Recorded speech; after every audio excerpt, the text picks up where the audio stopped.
editing or changing or perhaps deleting existing one-time rent adjustments perhaps isn't quite as obvious a process as it should be. So I just want to take a moment to run through that quickly. This is a tenancy that has an existing rent adjustment. So it's got a one-time rental discount of £100 listed on it.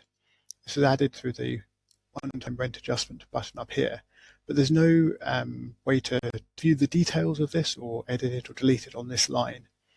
Instead, you need to scroll down to the rent adjustments section of this rent tab, and in here you can see that adjustment, and we can click on it here.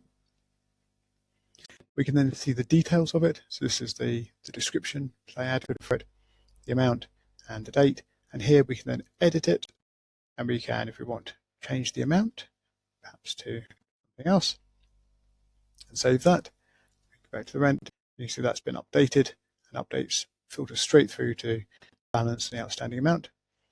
Alternatively, if we just wanted to remove this, we can edit it and then click on delete to remove the item entirely, ask for confirmation, and assuming we have to delete that, we can say yes, and then we can come back to the rent record, and we can see that's been removed from the changes of in the sort of expected rent column for PaTMa.